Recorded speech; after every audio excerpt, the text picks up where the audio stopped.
Bonjour, chers amis. La paix du Seigneur soit avec vous. Soyez bienvenus à ce partage de la parole. Aujourd'hui, 5e mardi du carême, à une semaine de la contemplation de la passion du Seigneur, celui-ci nous invite à le regarder lorsqu'il nous rachète et nous libère d'abord sur la croix. Le Seigneur soit avec vous. Évangile de Jésus-Christ selon Saint Jean, chapitre 8, versets 21 à 30.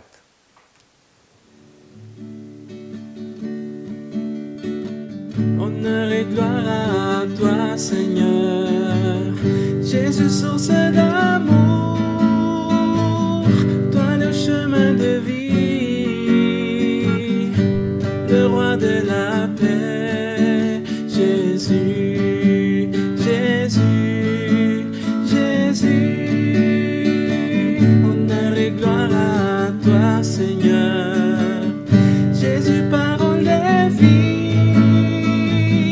toi lumière dans ma vie, la joie dans mon cœur, Jésus, Jésus, Jésus.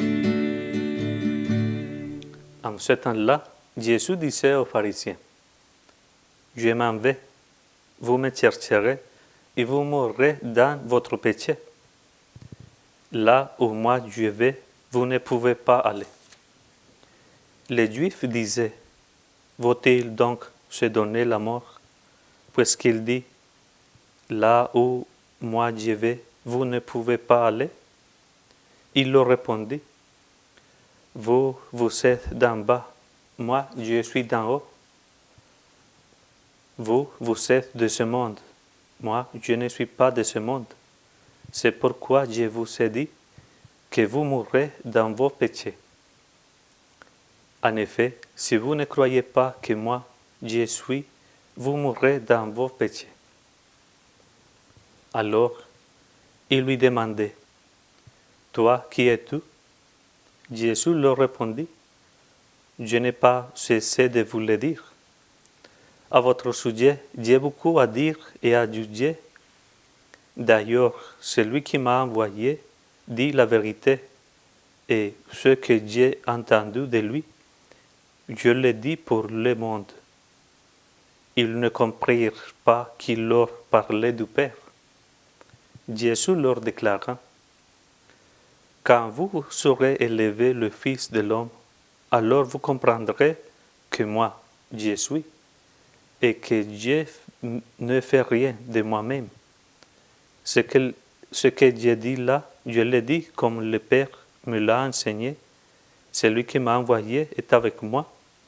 Il ne m'a pas laissé seul, parce que je fais toujours ce qui lui est agréable. » Sous ces paroles de Jésus, beaucoup crurent en lui. Acclamons la parole de Dieu. Honneur et gloire à toi, Seigneur, Jésus, parole de vie, toi lumière dans ma vie, la joie dans mon cœur, Jésus, Jésus, Jésus. Dans ce passage de Jean, nous continuons à percevoir le désaccord entre Jésus et les pharisiens. Ce sont deux visions opposées à la compréhension du destin de Jésus et du message de Dieu. Nous ne pouvons pas approcher le salut de Dieu à partir d'une vision mondaine et terrestre de la vie. Si nous ne nous abandonnons pas au sentiment de Dieu, nous ne sommes pas capables de vaincre le péché et la mort. C'est pourquoi Jésus leur dit, « Si vous ne croyez pas que je le suis, vous mourrez pour vos péchés. Je communique au monde ce que j'ai appris de lui. » C'est la clé du mystère de Jésus. Toute sa vie est basée sur la volonté du Père, jusqu'à sa fin, quand il est élevé sur la croix. Et à partir de cette croix, la mission de Jésus et toute notre existence en tant que chrétiens prennent un sens. Comme Jésus, nous devons nous engager à accomplir la volonté du Père. Chacun assumant sa propre croix, comme Jésus l'a mené à son accomplissement. La croix est un signe de l'amour de Dieu pour l'homme, qui, en donnant son Fils sur la croix, est la source de la vie et de la libération totale de nos péchés. Quiconque se ferme dans ces critères et ne regarde pas par-dessus la connaissance du monde ne peut pas comprendre le vrai sens de la vie de Dieu. Si nous ne surmontons pas l'égoïsme de notre perspective myope, nous ne pourrons pas voir l'autre comme l'altérité sauvée gratuitement dans le Christ. La croix nous unit en tant qu'enfants de Dieu.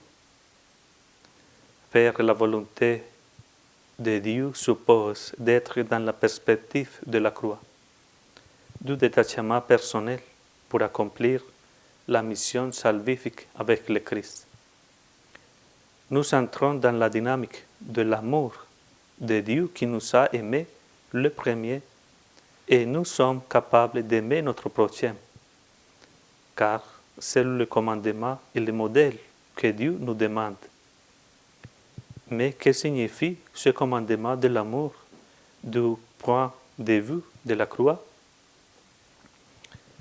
Solidarité avec tous ses frères et sœurs, nos victimes du mépris et de la marginalisation du monde, qui habitent les frontières de la faim, de la maladie, de la misère ou de la marginalisation. À nous et avec eux, Jésus souffre la passion et nous souffrons du mépris de l'amour de Dieu. Opter pour le salut des marginalisés, c'est renforcer notre foi en Jésus et réaliser le royaume de Dieu dans ce monde.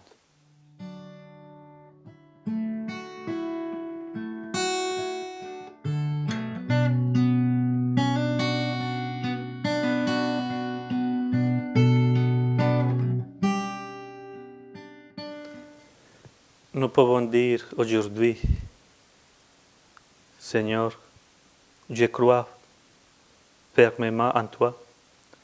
Je crois que tu es présent ici, à côté de moi. Au moment où je me mets en ta présence, j'espère en toi, j'espère en ta vie éternelle. J'ai confiance que tu vas me guider aujourd'hui vers cette vie éternelle. Ô Seigneur, je t'aime par-dessus toutes choses, plus que moi-même, mais augmente en moi cet amour. Donne-moi de n'aimer que toi et d'aimer tes créatures parce que toi, tu les aimes. Amen. Que le Seigneur vous bénisse au nom du Père, du Fils et du Saint-Esprit. Amen. À la prochaine.